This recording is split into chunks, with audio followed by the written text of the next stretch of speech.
तो साधक को हमें सबसे पहले अपने जीवन में ये देखना चाहिए कि आखिर हमारे जीवन में ऐसा कोई दोष तो नहीं है जिसके लिए जिससे हम परेशान है, हमारा जीवन परेशान है, हमारा परिवार परेशान है। घर में कलह बनी रहती है, बहुत सी बातें होती हैं, बच्चों की शादी नहीं होती है, बच्चों की नौकरी नहीं होती है, खुद की नौकरी नहीं शादी हो पाती है।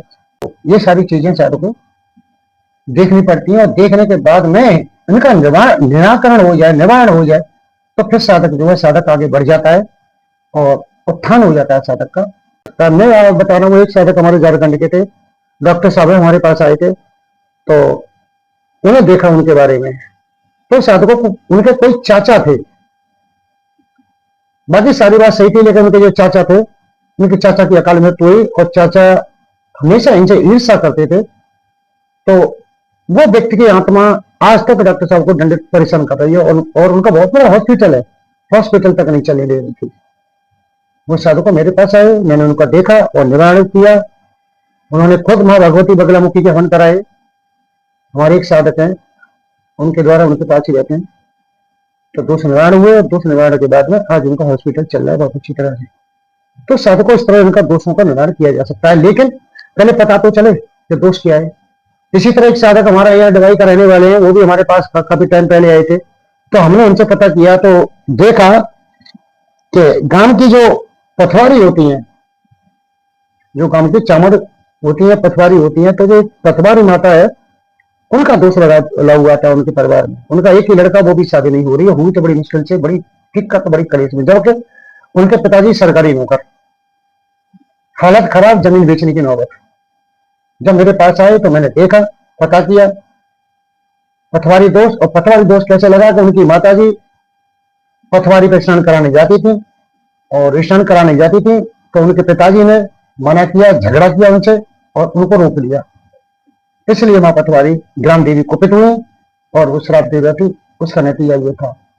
साधकों, मैंने देखा है बहुत से व्यक्ति जीवन में बहुत सी मेहनत करते हैं, लेकिन उन्हें सफलता नहीं मिलती है। उनका पूरा जीवन मेहनत करने में निकल जाता है, हर तरह की मेहनत करते हैं, और ऐसी बात नहीं, वो बुद्धिमान भी है, बुद्धिमानी से भी काम करते हैं, लेकिन इतनी मेहनत करने के बाद उनके हाथ में केवल असफलता ही मिलती है, सफलता उनको नहीं मिलती है। ये मैंने देखा है और अपने जीवन में भी देखा है साधकों मैंने। तो इसी विषय पर हम चर्चा करेंगे और इसी विषय पे ये वीडियो आज आधारित है। आखिर ऐसा होता क्यों है कि कोई भी व्यक्ति या कोई भी साधक जो है थोड़ी सी मेहनत करने के बाद भी सफलता हासिल कर लेता है, और कोई व्यक्ति जो है बहुत मेहनत करते हैं, पूरा जीवन निकल जाता है मेहनत करते करते, लेकिन उनको सफलता हासिल नहीं होती है। वही कंडीशन रहती है पेट भरने लायक कंडीशन में। कुछ व्यक्ति ऐसे होते हैं जो केवल मेहनत मजदूरी करते हैं, और कुछ ऐसे ही व्यक्ति हैं जो शिक्षित वर्ग से हैं और व्यापारी वर्ग से हैं या नौकरी पेशा वाले व्यक्ति हैं, लेकिन फिर भी उनके जीवन में उन्नति नहीं होती है। जितना वो कमाते हैं उतना खत्म होता चला जाता है, पैसा नहीं बढ़ता है और आगे नहीं बढ़ पाते हैं। तो साधकों, इस विषय पर हम ये चर्चा कर रहे हैं। इसमें होता क्या है साधकों, हम जब जन्म लेते हैं तो हमारे साथ पूर्व जन्म के संस्कार, पूर्व जन्म के कर्म हमारे साथ लिप्त रहते हैं, और उसी कर्मों के अनुसार, उसी संस्कारों के अनुसार हम जो है जन्म लेते हैं, और परिवार भी ऐसा ही चुनते हैं। यदि किसी व्यक्ति के पूर्व जन्म के कर्म खराब हैं या पुण्य नहीं किया उसने, और उसे इतना पुण्य जरूर किया है कि उसे मनुष्य योनि में जन्म मिलना चाहिए, तो साधकों वो मनुष्य योनि में जन्म लेगा, लेकिन किसी गरीब के घर में जाके जन्म लेता है। उसके बाद वो व्यक्ति अपनी मेहनत करता है, मेहनत करने के बाद में बहुत ऊंचाइयों पर पहुंच जाता है। तो ये जो है ऊंचाइयों पर पहुंचना भी उसे उसके पूर्व जन्म के संस्कार और इस जन्म के कर्म शामिल है चारों। दूसरी तरफ साधक मेहनत करते हैं, व्यक्ति मेहनत करता है, गरीब परिवार में जन्म लेता है, लेकिन फिर भी वहीं पर ही पड़ा रह जाता है। ये भी उसके पूर्व जन्म के संस्कार और कर्मों पर ही डिपेंड होता है। साधक को किसी को दोष देने की जरूरत नहीं है।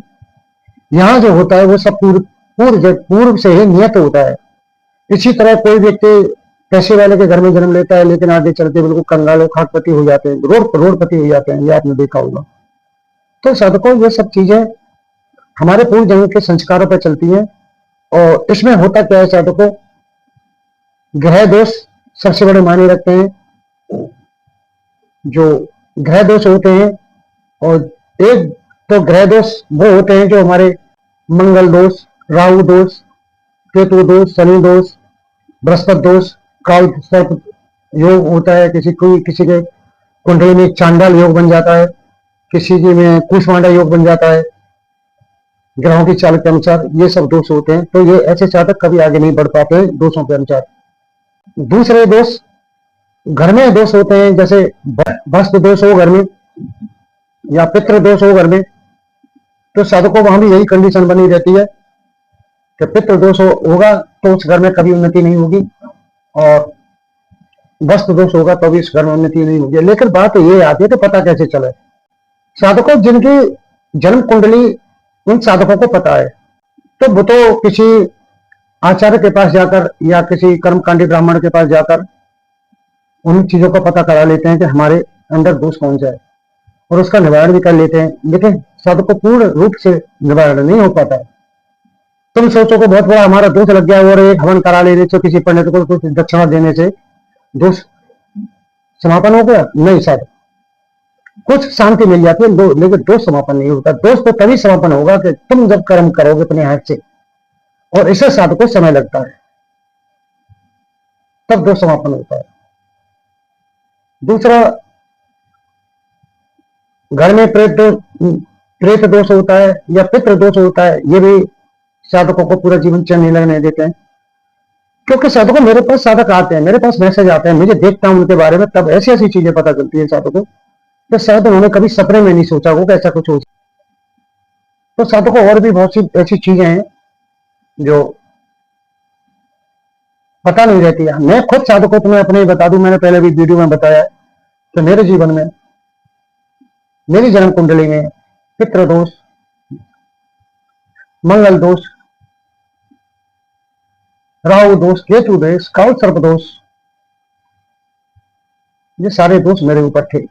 मैंने बड़ी मेहनत की साधकों अपने जीवन में, लेकिन सफलता नहीं मिल पाई। यूं नहीं किया, ऐसा कुछ नहीं किया।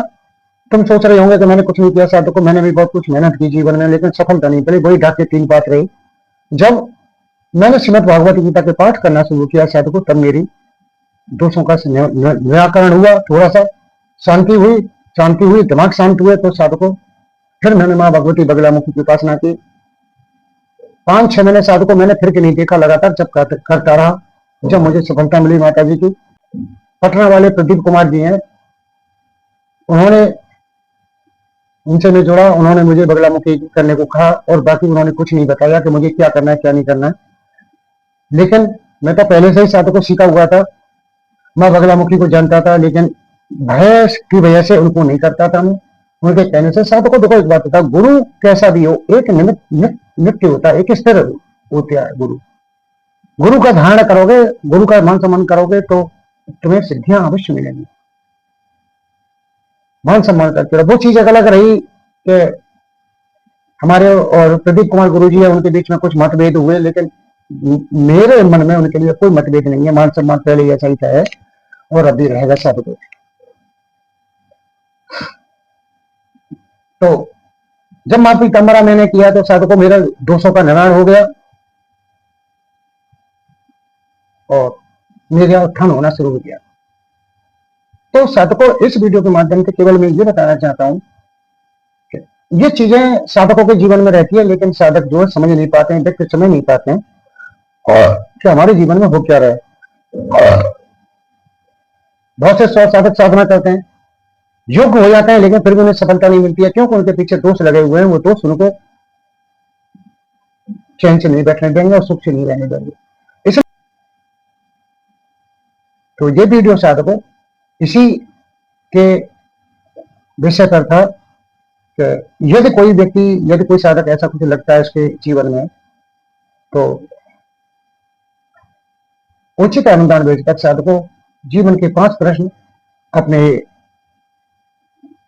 पूछ सकता है और अपना उत्थान कर सकता है, आगे बढ़ सकता है जीवन में। तो साधकों, इस वीडियो में केवल इतना ही। और भी मैं बताना चाहूंगा कि जिनको ऐसा लगता है कि किसी के पास कोई प्रेत आत्मा का साया है या कोई और दिक्कत है, ये सारी बातें हैं। एक और बताऊं साधकों, उड़ीसा से मेरे पास एक साधक आए थे, उनके भाई पर बहुत बड़ी प्रेत आत्मा का किसी ने करा दिया था, मुस्लिम तंत्र कराया था, तो बहुत बड़ा जिन्न उनसे लगा हुआ था। तो यहीं से बैठे बैठे मैंने उनका किया, तो वो आज तक ठीक है। और ये लेकिन दुख की बात ये है कि कराने के बाद कोई आदमी लौट के देखता नहीं है और ना ही कुछ कहता है, बस अपने जीवन में मस्त हो जाता है।